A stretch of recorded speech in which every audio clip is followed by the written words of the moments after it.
Welcome to my channel. ఈరోజు పెసర పొంగలి అలాగే కట్టె పొంగలి అని కూడా అంటారు దీన్ని. ఇది ఎలా తయారు చేయాలో తెలుసుకుందాం. ఇది చాలా ఈజీగా తయారు చేసుకోవచ్చు అండి. అంతేకాదు చాలా హెల్దీ అండ్ టేస్ట్గా కూడా ఉంటుంది.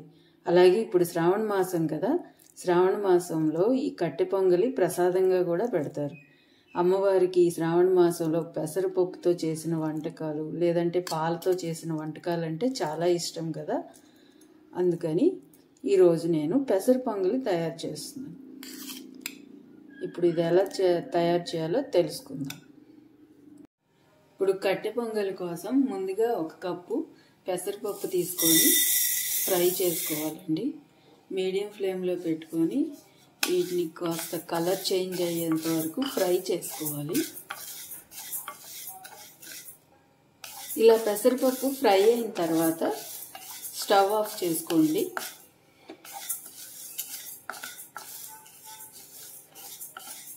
ఇలా మంచి వాసన వస్తుందండి, అప్పుడు ఫ్రై అయినాయి అని మనకు బాగా తెలుస్తుంది. ఇప్పుడు దీనిలోకి బియ్యం యాడ్ చేద్దాం. 1 కప్పు పెసరపప్పు తీసుకున్నాం కదా, అలాగే దీనిలోకి 1 కప్పు బియ్యం కూడా యాడ్ చేయాలి. ఇలా యాడ్ చేసుకొని ఇప్పుడు ఇవి వాష్ చేసుకోవాలండి. ఇలా కలిపేసుకొని వాష్ చేసుకుందాం. ఇలా చక్కగా వాష్ చేసేసుకోవాలండి. ఇప్పుడు ఈ బియ్యం పెసరపప్పుని మళ్ళీ ఒకసారి ఫ్రై చేసుకుందాం. ఇలా మళ్ళీ అదే కడాయిలో కాస్త నెయ్యి యాడ్ చేసుకోండి. మీడియం ఫ్లేమ్లో పెట్టుకోండి. ఇలా నెయ్యి యాడ్ చేసుకొని ఫ్రై కాస్త వేడైన తర్వాత అవి ఫ్రై చేసుకుందాం.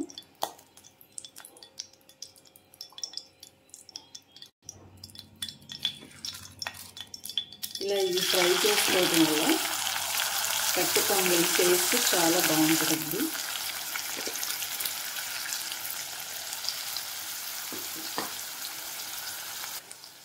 ఇలా మీడియం ఫ్లేమ్లో పెట్టి బాగా ఫ్రై చేసుకోవాలి.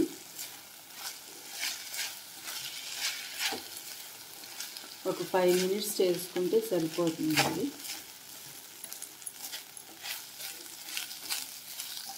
ఇలా 5 మినిట్స్ మీడియం ఫ్లేమ్లో పెట్టి ఇలా ఫ్రై చేసేసుకోండి. మీడియం ఫ్లేమ్లో పెట్టడం వల్ల అడుగంటకుండా బాగా ఫ్రై అవుతుంది. అంతేకాదు కట్టె పొంగలి టేస్ట్ కూడా చాలా బాగుంటుంది ఇలా ఫ్రై చేసుకోవడం వల్ల. ఇప్పుడు దీనిలోకి వాటర్ యాడ్ చేద్దాం. మనం 1 కప్పు పెసరపప్పు తీసుకున్నాం కాబట్టి 3 కప్పులు వాటర్ యాడ్ చేద్దాం.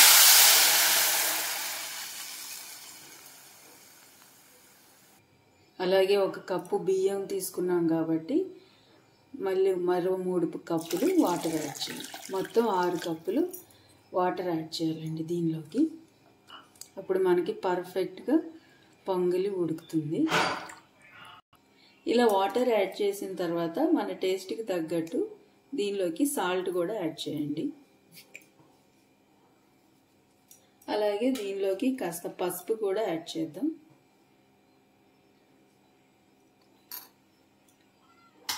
ఒక టీ స్పూన్ పసుపు యాడ్ చేస్తే చాలు. కలర్ఫుల్గా బాగా ఉడుకుతుంది. ఇది కావాలంటే మీరు కుక్కర్లో అయినా పెట్టుకోవచ్చు.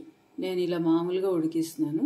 కుక్కర్లో పెట్టి ఒక 3-4 విజిల్స్ రానిస్తే చక్కగా పర్ఫెక్ట్గా ఉడుకుతుంది. నేను ఇప్పుడు ఇలా మామూలుగా ఉడికిస్తున్నాను. ఇప్పుడు దీనిపైన మూత పెట్టేసి ఒక పావు గంట ఉడకనివ్వాలండి.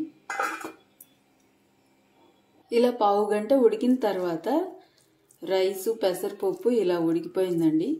ఇలా ఈ కన్సిస్టెన్సీలో ఉండాలి. ఇప్పుడు దీన్ని పోపు పెట్టేసుకుందాం. స్టవ్ ఆఫ్ చేసేసుకొని ఈ కళాయి పక్కన పెట్టుకొని పోపు పెట్టుకోవాలి.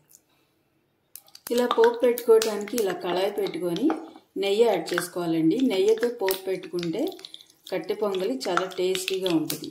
ఇలా నెయ్యి హీట్ అయిన తర్వాత దీనిలో కాస్త జీలకర్ర, అలాగే ఎండుమిరపకాయలు, అలాగే కాస్త మిరియాలు ఒక 4-5, అలాగే జీడిపప్పు ఇవన్నీ వేసుకొని వేగిన తర్వాత దీనిలోకి అలాగే పచ్చిమిరపకాయలు యాడ్ చేయాలండి. ఇవి యాడ్ చేయడం వల్ల టేస్ట్ చాలా బాగుంటుంది. ఇలా ఇవన్నీ యాడ్ చేసుకొని పోపు పెట్టుకున్నాం కదా. అలాగే లాస్ట్లో కాస్త కొత్తిమీర కరివేపాకు కూడా యాడ్ చేయండి. నేను ఇలా యాడ్ చేస్తాను. కొత్తిమీర కరివేపాకు యాడ్ చేసుకోండి. ఇప్పుడు ఈ పోపుని ఆ కట్టి పొంగల్లోకి యాడ్ చేద్దాం.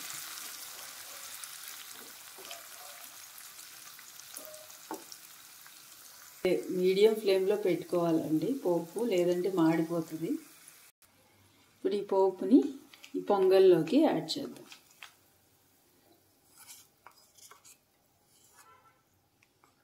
ఇలా యాడ్ చేసుకొని బాగా మిక్స్ చేసుకోవాలండి.